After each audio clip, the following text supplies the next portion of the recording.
So, let's talk about the new Mythic Plus season, which is different. No seasonals. Yes. Yes, no seasonals. So, hey, if you didn't like Thundering, there won't be another thing of that scale. But overall, though, we will start with the dungeon rotation. We get Brackenite Hollow, Halls of Infusion, can't wait for that, Gauntlet at the end, Nethalrus. Fucking Nethalrus. Nethalrus is the one dungeon I don't like. It is so long. I really hope it gets changes. And then Ultimate Legacy of Tyr.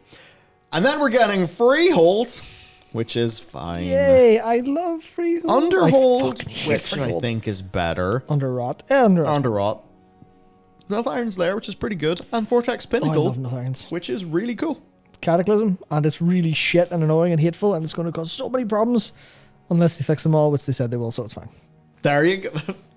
Whole journey. We've got to go on a whole journey. Yeah. No seasonal affix, because they don't feel they need it anymore. When Ian was talking to me, he was like, well, if there's a seasonal affix in Vortex Pinnacle, the player would never get to play Vortex Pinnacle. It would always be the seasonal version of it. Then, the level 7 affixes will be majorly refreshed to create counterplay and give players the opportunity to use their utility. Yep. Sounds good to me. Then, in the interview with us, Ian talked about the possibility of refreshing those by removing old, adding in new. Purely positive, very unlikely. Kiss Curse, I think that's the closest they'll get to that. They don't want things that can be purely ignored or just like dominate every other affix. And they will be more actively checking in to ensure that affixes don't overlap with abilities and mechanics in Season 2. Of course, there was always the fun of getting Quaking on the third boss of Burial Grounds. Yeah, or getting Quaking on anything, because yes, it sucks. It's terrible. Then our Keystone Master mount is going to be, for many people, disappointing. Because it's someone? I mean, I think it's cool because it's the fiery version, but yeah. PvP players are getting a full Dragon Riding Drake transformation for Gladiator. Yeah. Well, we're just, Indeed. Yeah. I think that I think there should be something. So, yeah. There, that's what I think. Yeah. Moving on, we then do have our cool Gladiator Noodle. That's very nice. Yeah, I really like this Look dragon at the way skin. the orange gradient goes so sharp from the yellow into the black. It's very, very pretty. It's very well done. Yeah. I have one chat comment to respond to, which is, Alarian says, hearing Matt be so positive is so jarring. Laughing, crying face. So, yeah, the developers, Team 2 in World of Warcraft, have earned my trust through doing exactly what they said they will, repeatedly, and offering, whenever things are bad, offering improvements and suggestions and promises that don't feel hollow or empty. And they've delivered on the promises they've absolutely set. So it was only right for me to be positive about their game. I still have a lot of issues with World of Warcraft as a video game, but none of them are anywhere near as bad, and anything that exists, I'm sure, will be fixed. To the point where I actually, I was like, yeah, this game is completely turned around in my view. Yeah. From Nightmare Hellscape, why bother playing, to, yeah, you can play it. You can play it, and it's actually pretty fun and good. It's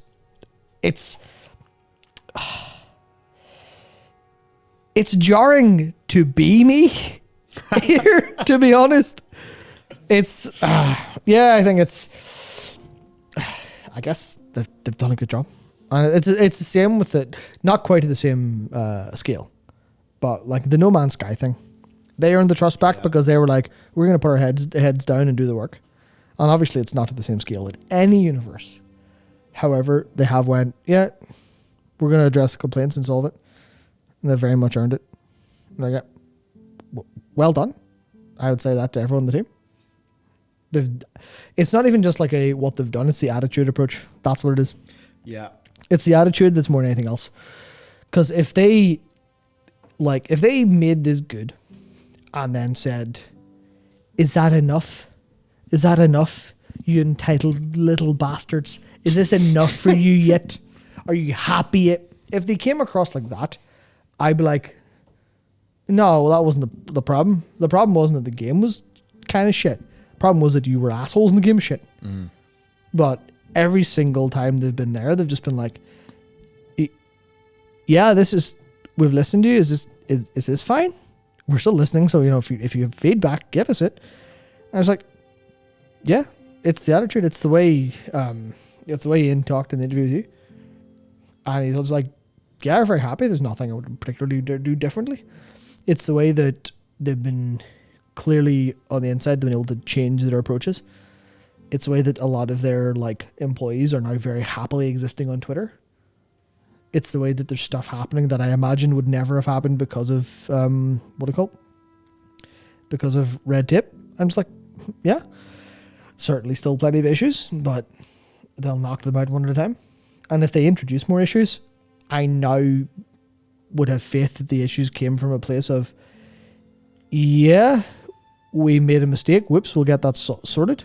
Or it was a mistake because we tried something we thought was interesting, as opposed to we were terribly afraid of you leaving our game, so we chained you to it.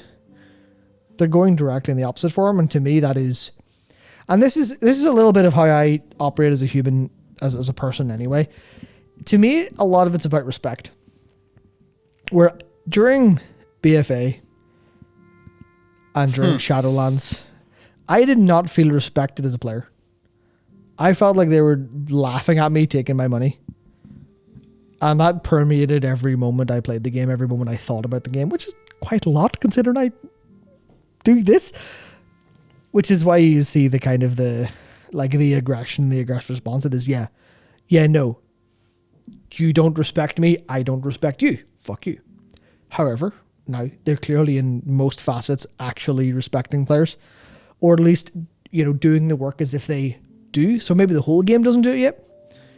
But in terms of the steps they're making, they are doing that. And I'm like, okay, you give respect, you get respect back. That's how it should work, at least in my view. I think that's ultimately at a really core philosophical level. I think that's what the problem always was. It was just, yeah, Blizzard the company. I mean, Blizzard the company still don't respect us, but Blizzard the company respect the team enough to let the team respect us openly. I'm like, yeah, this is Blizzard the company yeah. knows that. Blizzard the company doesn't give a fuck about the team other than their capacity to earn money. Quite clearly. Yeah, obviously. Times. Yeah, but that is a pretty trustworthy thing. Mm-hmm. The profit motive is pretty. Well, I don't want to say it's trustworthy, but yeah, you get my drift, right? Clearly, they've realized actually just serving your players and actually listening to them is maybe the best way to do well. What? Yep. Madness. Give respect, get respect. That is, if you operate on those principles, by far, you will likely create good things and serve your customers well, no matter what you're doing. That's always the case. As people can sniff out dishonesty and they really don't like it. I think that's what happened, and that was worse than any gameplay design issue. Yes. It was always just that I don't feel good playing this. It was the sort of closing of the ranks. Yep. A lot of communication and things. Indeed. Yeah.